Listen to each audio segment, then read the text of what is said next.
Welcome back my dear friends. स्वागत है आपका ज्ञान कोश की दुनिया यूट्यूब चैनल में।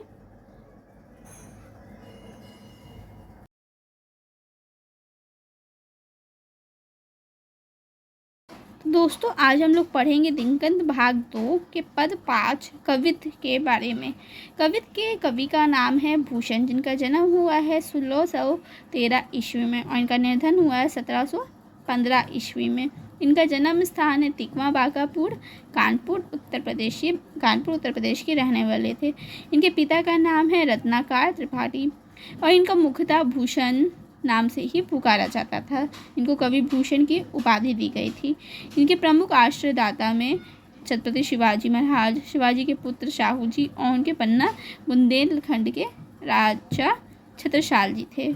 इनकी विशेष रीतिकाल के प्रसिद्ध ये जो कवि हैं हमारे चिंतमणि त्रिपाठी और मतीराम भूषण के भाई के रूप में ये जाने जाते हैं। इनकी कृतियाँ में शिवराज भूषण, शिव भवानी, छत्रसाल दक्षक हैं और इनकी जो कृतियाँ हैं वो अप्राय हैं, जिसमें भूषण हजारा, भूषण उल्लास हैं। ये जो पद दिए गए हैं, इन पदों में भी इन्होंने महाराज जो हमारे छत्रपति शिवाजी हैं और महाराज छत्रसाल के बारे में उनके बखान किया है और अलग अलग चीज़ों से तुलना किया है।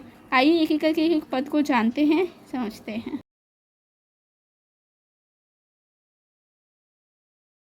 तो आइए पहला जो पद है हम लोग उसको समझते हैं। इंद्र जिमी जम्ब पर बढ़ाऊं जो अम्ब पर, रावण सदम्ब पर रघुकुल राज है। पौन बाहरी वहाँ पर शंभु रति नहा पर, जो सस्र बहु बाहु पर राम दिगुराज है।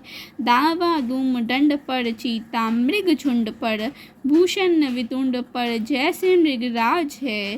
तेज तम अंज पर काहन जिमी कंस पर, यो मलेच वंश पर शेर शिवराज है। इसमें जो हमारे कवि हैं भूषण जी, वो कहते हैं कि मैं इस पंक्तियों के माध्यम से शिवाजी के महाराज के शौर्य का बखान कर रहे हैं।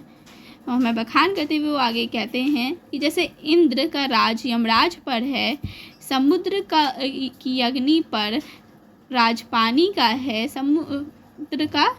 समुद्र मतलब बोलते हैं ना, समुद्र जब तूफान लेके आता है तो वो एक अग्नि की तरह उठ जाता है, प्रलय लेके आता है, तो उस पर पानी का राज है। उसी प्रकार रावण के अहंकार पर श्री राम का राज है। हवा पर बादल का राज है। शिव जी का राज कामदेव पर है। राजा सहस्त्रबाहु पर परशुराम का राज है। जंगल की अग्नि पर जंगल के पेड़ों का राज है। मृग मतलब हिरन पर चिता का राज है। हाथी पर शेर का राज है। अंधेरे पर उजाले का राज है। कंस पर श्री कृष्ण का राज है। उसी प्रकार श्री शिवाजी महाराज का राज तुच्छ मलेच्छ अर्थात जो दीन लोग हैं, गरीब लोग हैं, दयालु लोग हैं, उन पर है। तो इस पद 1 में जैसे कि मैंने आपको पहले बताया, हमारे कवि जो भूषण जी हैं उन्होंने शिवाजी महाराज के शौर्य का बखान करते हुए ये सारी पंक्तियाँ बोली है।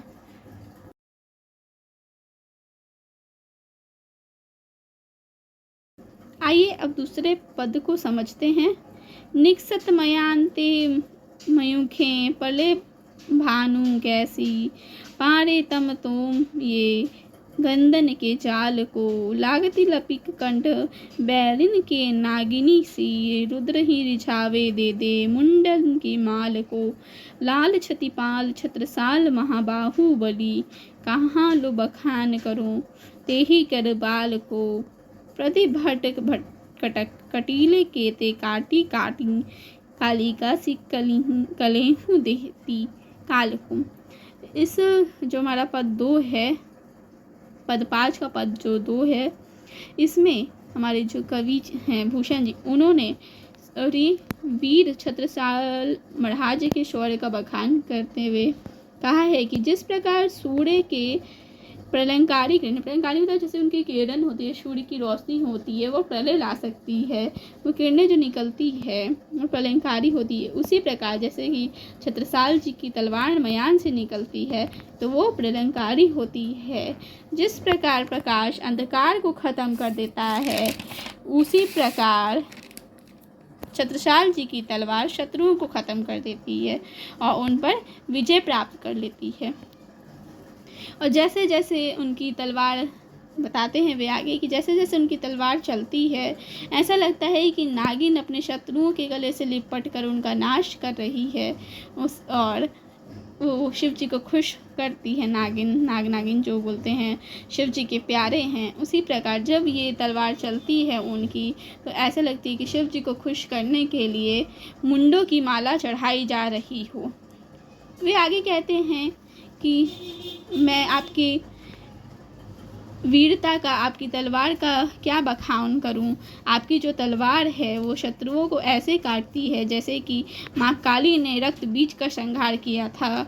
और ऐसा लगता है कि माँ काली आपको प्रसन्न होकर कलेवा दे रही है और आप उसी से शत्रुओं का नाश कर रहे हैं। तो इन दोनों पदों में आपने देखा कि हमारे जो कवि हैं उन्होंने अलग अलग चीज़ों से तुलना करते हुए दोनों का बहुत अच्छे से व्याख्या किया है। और मुझे नहीं लगता कि इसमें कुछ समझने में कठिनाई होगी। उसके बाद भी अगर कोई कठिनाई हो तो कमेंट बॉक्स में कमेंट करें। चैनल को सब्सक्राइब कीजिए, जितना ज़्यादा हो वीडियो को लाइक करें, शेयर करें और आगे भी इसी प्रकार आपके साथ वीडियो आते रहेंगे। Thank you.